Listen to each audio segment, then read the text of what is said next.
తాకట్టులో ఉన్న బంగారాన్ని విడిపించి ఆ రోజు ఆన్లైన్ ధరకే కొంటుంది కొమ్మూరి గోల్డ్. ఎస్, తమిళనాడులో ఇప్పుడు సంచలనంగా మారినటువంటి విజయ్ ఎప్పుడు ముఖ్యమంత్రి కాబోతున్నాడు? ఏ రోజున విజయ్ ముఖ్యమంత్రిగా విజయ్ నేను అని ప్రమాణ స్వీకారం చేయబోతున్నాడని ఇప్పుడు తమిళనాడు వాసులు, విజయ్ అభిమానులు, యావత్ దేశమంతా కూడా ఆసక్తిగా ఎదురు చూస్తున్నటువంటి పరిస్థితి. అయితే ఇప్పుడు తమిళనాడులో ముఖ్యంగా విజయ్ సీఎం కావడానికి అవసరమైనటువంటి ఎమ్మెల్యేల సంఖ్య సరిగ్గా 118. అయితే ఇప్పుడు విజయ్కి వచ్చినటువంటి ఎమ్మెల్యేల సంఖ్య కాస్త తక్కువగా ఉంది. అయితే ఇప్పుడు విజయ్ ఎవరి మద్దతుతో సీఎం కాబోతున్నాడు, ఎవరి సపోర్ట్తో విజయ్ ప్రభుత్వాన్ని ఏర్పాటు చేయబోతున్నాడు అనేటువంటి ఒక టెన్షన్ అయితే ఇప్పుడు ప్రస్తుతం అటు తమిళనాడులోను, అలాగే తెలుగు రాష్ట్రాల్లోనూ, అలాగే దేశవ్యాప్తంగా కూడా ఇప్పుడు ఆ ఉత్కంఠ అయితే కొనసాగుతుంది. సో చూద్దాం ఒకసారి విజయ్కి వచ్చినటువంటి సీట్ల సంఖ్య. సో విజయ్ ఏ పార్టీ నుంచి ఇప్పుడు సీట్లను కోరేటువంటి అవకాశం ఉంది, ఏ పార్టీ మద్దతు ఇచ్చేటువంటి అవకాశం ఉందో కూడా ఈ వీడియోలో తెలుసుకునేటువంటి ప్రయత్నం చేద్దాం. ఎస్, విజయ్కి సంబంధించి కూడా ఇప్పుడు ప్రస్తుతం సీఎం కావడం అనేది చాలా స్పష్టంగా అయితే కనిపిస్తుంది. అందులో ఎలాంటి అనుమానాలు లేవు. అయితే సింగిల్ పార్టీగా ఇప్పుడు విజయ్ పార్టీకి సంబంధించి చూసినట్లయితే టీవీకే పార్టీకి వచ్చినటువంటి ఓట్లను, సీట్లను ఒకసారి మనం పరిశీలించినట్లయితే టీవీకే పార్టీ దాదాపుగా ఇప్పుడు ప్రస్తుతానికి ఇది ఎలక్షన్ కమిషన్ ఆఫ్ ఇండియాకి సంబంధించినటువంటి రిజల్ట్స్ వెబ్సైట్. ఈ వెబ్సైట్లో ప్రజెంట్ ఇప్పుడు యాజ్ ఆఫ్ నౌ ఉన్నటువంటి లేటెస్ట్ అప్డేట్స్ చూసినట్లయితే 108 సీట్లను విజయ్ పార్టీ కైవసం చేసుకుంది. సో విజయ్ పార్టీ 108 సీట్లను కైవసం చేసుకుంది. డిఎంకే పార్టీ 2వ స్థానంలో 59 సీట్లను, అలాగే అన్నా డిఎంకే పార్టీ 47 సీట్లను 3వ స్థానంలో కైవసం చేసుకున్నటువంటి పరిస్థితి. అయితే ఇప్పుడు ఆ తర్వాత 4వ ప్లేస్లో ఇండియన్ కాంగ్రెస్ ఉంది. సో కాంగ్రెస్ పార్టీ 5 స్థానాల్లో గెలుపొందింది. అదేవిధంగా పిఎంకే పార్టీ 4 స్థానాల్లో గెలుపొందింది. అలాగే ఐయుఎంఎల్ అనే పార్టీ కూడా 2 స్థానాల్లో గెలుపొంది. ఓవరాల్గా అసలు తమిళనాడులో ఉన్నటువంటి సీట్ల సంఖ్య ఎంత, ఏ పార్టీ ఎన్ని స్థానాలు గెలుపొందిందో ఒక్కసారి చూసేటువంటి ప్రయత్నం అయితే చేద్దాం. ఎస్, ఇక్కడ మనం చూడవచ్చు తమిళ వెట్రి కజగం అంటే టీవీకే పార్టీ మొత్తం దాదాపుగా 108 స్థానాలను కైవసం చేసుకుంది. అలాగే డిఎంకే వచ్చేసి 59 స్థానాలను, సో అన్నా డిఎంకే 47, కాంగ్రెస్ పార్టీ 5 స్థానాలు, అలాగే పిఎంకే పార్టీ 4 స్థానాలు, ఇండియన్ ముస్లిం లీగ్ ఐయుఎంఎల్ ఒక 2 స్థానాలను కైవసం చేసుకుంది. సో అదేవిధంగా చూసినట్లయితే కమ్యూనిస్ట్ పార్టీ ఆఫ్ ఇండియా అంటే సిపిఎం పార్టీ 2 స్థానాలను కైవసం చేసుకుంది. సో సిపిఐ పార్టీ ఇక్కడ మనం చూసినట్లయితే 2 స్థానాలను కైవసం చేసుకుంది. అదేవిధంగా విసికే పార్టీ అంటే విడుతలై చిరుతైగల్ కచ్చి అనేటువంటి పార్టీ 2 స్థానాలు. సో అదేవిధంగా సిపిఐఎం అంటే సిపిఎం పార్టీ 2 స్థానాలు, బీజేపీ కేవలం 1 స్థానం మాత్రమే కైవసం చేసుకుంది. సో డిఎండికే అంటే దేశీయ మురుపోక్కు ద్రవిడ కజగం అనే పార్టీ 1 స్థానము, అలాగే అమ్మ మక్కల్ మున్నేట్ర కజగం అనేటువంటి పార్టీ 1 స్థానం ఇక్కడ కైవసం చేసుకుంది. మొత్తం 234 స్థానాలు. ఎస్, 230 స్థానాల్లో విజయ్ సీఎం కావడానికి ఎన్ని స్థానాలు అవసరము అంటే ఇక్కడ మనం పరిశీలించినట్లయితే విజయ్కేమో 108 వచ్చాయి. కానీ సీఎం కావాలంటే అక్కడ అవసరమైనటువంటి స్థానాల సంఖ్య ఒకసారి మనం చూసినట్లయితే 118 అవసరం. సో ఇప్పుడు విజయ్కి 108 వచ్చాయి కాబట్టి ఇప్పుడు విజయ్ 108, కావాల్సిన స్థానాలు 118 అంటే ఇప్పుడు అవసరం 10 స్థానాలు కావాలి. 10 స్థానాలు, 10 మంది ఎమ్మెల్యేలు ఇప్పుడు విజయ్కి ఎవరు సపోర్ట్ చేయబోతున్నారు, ఏ పార్టీకి సంబంధించినటువంటి ఎమ్మెల్యేలు విజయ్కు మద్దతు ఇచ్చేటువంటి అవకాశం ఉందో ఒకసారి మనం పరిశీలన చేసినట్లయితే కాంగ్రెస్ పార్టీ 5 స్థానాలు, అలాగే కాంగ్రెస్ పార్టీతో పాటుగా డిఎంకే అంటే ఇప్పుడు వరకు పొత్తులుగా ఒక కూటమిగా ఏర్పాటై పోటీ చేశాయి. తమిళనాడులో ఇక్కడ ఉన్నటువంటి పార్టీలన్నీ కూడా ఒంటరిగా ఎక్కడా పోటీ చేయలేదు. ఒక్క విజయ్ పార్టీ మాత్రమే, టీవీకే పార్టీ మాత్రమే ఒంటరిగా పోటీ చేసింది. 234 స్థానాల్లో గాను 1 స్థానం మినహా అక్కడ నామినేషన్ రిజెక్ట్ అవడంతో ఈ 233 స్థానాల్లో విజయ్ పోటీ చేశారు. అయితే ఇప్పుడు ఇక్కడ చూసినట్లయితే డిఎంకే పార్టీకి సంబంధించి కూడా ఆ కూటమిగా ఏర్పడినప్పుడు డిఎంకే పార్టీ కూటమిలో చూసినట్లయితే చూస్తే ఇక్కడ డిఎంకే, కాంగ్రెస్ పార్టీ, అదేవిధంగా విసికే పార్టీ, అదేవిధంగా సిపిఐ పార్టీ, అలాగే ఐయుఎంఎల్ పార్టీ, అలాగే సిపిఐ పార్టీ. ఇవన్నీ కూడా ఒక కూటమిగా ఏర్పడాయి. ఇవన్నీ కూడా కాంగ్రెస్ డిఎంకే కూటమిగా ఏర్పడి పోటీ చేశాయి. ఇప్పుడు ఈ కూటమిలో ఉన్నటువంటి వారికి వచ్చినటువంటి సీట్ల సంఖ్యను ఒకసారి మనం చూసినట్లయితే 5, 7, 9, 2, 11, 13 స్థానాలు ఒక్క డిఎంకే మినహాయిస్తే మిగిలినటువంటి కాంగ్రెస్తో సహా 13 స్థానాలు అటువైపు ఉన్నటువంటి కూటమిలో ఉన్నాయి, అంటే ఎస్పీఐ కూటమిలో ఉన్నాయి.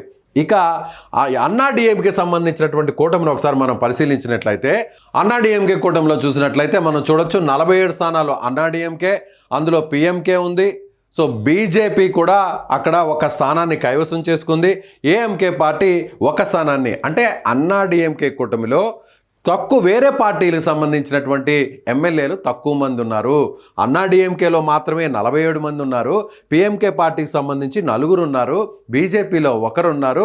అదేవిధంగా ఏఎంకే పార్టీకి సంబంధించి 1 ఉన్నారు. కాబట్టి అన్నా డిఎంకేకు దూరంగా ఉండాలనేటువంటి పరిస్థితి ఒకవేళ విజయ్ నిర్ణయం తీసుకున్నా, డిఎంకే పార్టీకి దూరంగా ఉండాలని విజయ్ నిర్ణయం తీసుకున్నా, ఈ 2 పార్టీలకు ఇక్కడ అధికారం ఇవ్వకూడదు, ఈ 2 పార్టీలకు వ్యతిరేకంగానే తాను టీవీకే పార్టీని ఏర్పాటు చేశారని ప్రచారంలో నిర్వహించినటువంటి ఆ సభల్లో ఆయన పదే పదే చెప్పుకొచ్చారు. ఇప్పుడు అన్నా డిఎంకే సపోర్ట్ లేకుండా ఎవరెవరు విజయ్కి సపోర్ట్ చేస్తారో ఒకసారి మనం చూసేటువంటి ప్రయత్నం చేస్తే ఇక్కడ చాలా స్పష్టంగా మనకు కనిపిస్తున్నటువంటి విషయం ఏంటంటే టీవీకే పార్టీ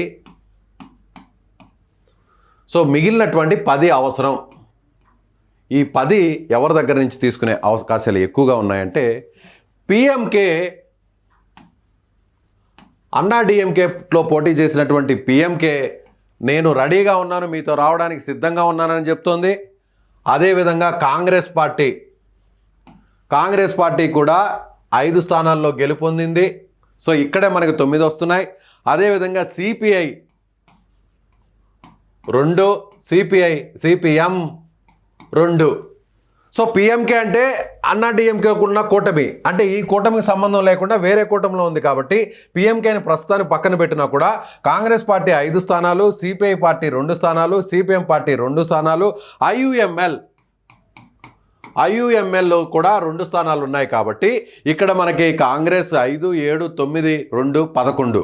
ఒకవేళ ఈ 11 ఇక్కడ వస్తే సో అక్కడ 119 స్థానాలు విజయ్కు వస్తాయి. కాబట్టి కాంగ్రెస్ మద్దతుతో విజయ్ కలిసేటువంటి అవకాశాలు అయితే స్పష్టంగా కనిపిస్తున్నాయి. ఇప్పుడు కూడా కాంగ్రెస్ కూడా దానికి సంబంధించి కూడా మంతనాలు జరుగుతుంది. ఇప్పటికే రాహుల్ గాంధీ కూడా విజయ్కి నేరుగా ఫోన్ చేసి ఆయన అభినందనలు కూడా తెలిపినటువంటి పరిస్థితి.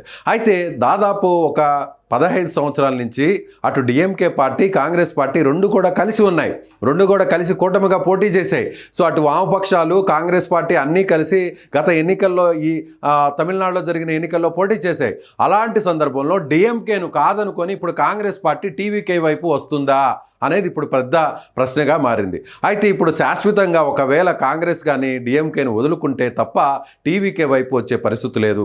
నిజంగా టీవీకే వైపు వస్తే టీవీకే ఇప్పుడు కాంగ్రెస్తో కలవడానికి సిద్ధంగా ఉంది అంటే సో విజయ్కి సంబంధించినటువంటి తండ్రి చంద్రశేఖర్ ఇప్పటికే కాంగ్రెస్తో కలవడానికి తాము సిద్ధంగా ఉన్నట్టుగా సంకేతాలు పంపారు. దానికి సంబంధించినటువంటి చర్చలు, మంతనాలు కూడా ప్రస్తుతం నడుస్తున్నట్టుగా తెలుస్తుంది. అలా కాకుండా జాతీయ పార్టీలు అటు కాంగ్రెస్, బీజేపీకి రెండిటిగా దూరంగా ఉండి కేవలం సో తమిళనాడుకు సంబంధించినటువంటి పార్టీలతోనే, ఈ తమిళియన్స్కి సంబంధించినటువంటి ఎమ్మెల్యేలతోనే అక్కడ పొత్తులు పెట్టుకునేటువంటి అవకాశాలను ఒకసారి పరిశీలన చేస్తే అక్కడ మనకి వచ్చేటువంటి పరిస్థితి ఏంటంటే అప్పుడు మనకి పిఎంకే పార్టీ మద్దతు ఉండేటువంటి అవకాశం ఉంది. అప్పుడు పిఎంకేకి సంబంధించి అన్నా డిఎంకే కూటమిలో ఉన్నా కూడా ఇది కూడా తమిళ పార్టీ కాబట్టి పిఎంకే పార్టీకి వచ్చినటువంటి స్థానాలు వచ్చి 4. సో అదేవిధంగా వీసీకే పార్టీకి వచ్చినటువంటి స్థానాలు 2. ఒకవేళ సిపిఐ, సిపిఎంను కలుపుకుంటే 2, సిపిఎం 2. అలా చూసినట్లయితే అక్కడ అలాగే లోకల్గా ఉన్నటువంటి ముస్లిం లీగ్ పార్టీని కూడా కలుపుకుంటే 2. సో ఇక ఈ పార్టీలన్నింటినీ కలుపుకున్న ఒకవేళ వీసీకే పార్టీ కూడా ఇక్కడ ఉంది కాబట్టి 6, 8, 10, 12 స్థానాలు ఇక్కడ వస్తాయి. కాబట్టి కాంగ్రెస్, బీజేపీ, అన్నా డిఎంకేతో సంబంధం లేకుండా నేరుగా విజయ్ అక్కడ తమిళనాడుకు సంబంధించినటువంటి లోకల్ పార్టీస్తోనే పొత్తులు పెట్టుకుంటే ఇక్కడ 12 స్థానాలు వస్తాయి. కాబట్టి 108 ప్లస్ 12 స్థానాలు అయినప్పుడు అక్కడ 120. సో మ్యాజిక్ ఫిగర్ ఇక్కడ చూసినట్లయితే 118. కాబట్టి విజయ్ సీఎం అవడానికి చాలా స్పష్టంగా జాతీయ పార్టీలతో సంబంధం లేకుండా, జాతీయ పార్టీలు అంటే సిపిఐ సిపిఎం కూడా జాతీయ పార్టీలే, కానీ సిపిఐ సిపిఎంతో వామపక్ష భావజాలం ఉన్నటువంటి పార్టీలు కాబట్టి, కమ్యూనిస్ట్ సిద్ధాంతాలు ఉన్నటువంటి పార్టీలు కాబట్టి వాళ్ళతో కలిసేటువంటి అవకాశాలు లేకపోలేదు అనేటువంటి చర్చ అయితే ప్రస్తుతం తమిళనాడులో నడుస్తుంది. సో ఇలా విజయ్ సీఎం అవడానికి కావాల్సినటువంటి 10 మంది ఎమ్మెల్యేల సపోర్టు అఫీషియల్గా ఆయా పార్టీల నుంచి తీసుకునేటువంటి అవకాశం ఇక్కడ కనిపిస్తుంది. ఇప్పుడు ఇంకొక కోణాన్ని కూడా మనం విశ్లేషించేటువంటి ప్రయత్నం చేస్తాం. ఇంకొక కోణం ఏంటంటే, అసలు ఏ పార్టీతో పొత్తులు ఉండకూడదు, కేవలం టీవీకే పార్టీయే ప్రభుత్వాన్ని ఏర్పాటు చేయాలి అనే నిర్ణయం ఒకవేళ జరిగితే, ప్రస్తుతం విజయ్కి వచ్చినటువంటి సీట్లు 108 ఉంది. మ్యాజిక్ ఫిగర్ కావాల్సినటువంటి సీట్లు 118 ప్రభుత్వాన్ని ఏర్పాటు చేయాలంటే ఇక్కడ 10 స్థానాలు అవసరం కాబట్టి ఈ 10 స్థానాలు ఎక్కడి నుంచి తీసుకోవాలి అనేటువంటిది ఇప్పుడు ప్రస్తుతం జరుగుతున్న చర్చ. అది ఎక్కడి నుంచి అంటే, అన్నా డిఎంకే పార్టీ నుంచి లేదా డిఎంకే పార్టీ నుంచి కాస్త చీలిక వచ్చి వాళ్ళలో ఉన్న ఎమ్మెల్యేలు బయటకు వచ్చి బహిరంగంగా విజయ్కు మద్దతు తెలిపితే, విజయ్ పార్టీలో జాయిన్ అయితే అందుకు విజయ్ ఒప్పుకుంటారా? సో పార్టీ సిద్ధాంతాలను కాదని బయటకు వచ్చి అక్కడ అఫీషియల్గా కాకుండా అనఫీషియల్గా వాళ్ళలో చీలిక వచ్చి, డిఎంకేకి సంబంధించి 60 మంది ఎమ్మెల్యేలు ఉన్నారు, అన్నా డిఎంకేకి సంబంధించి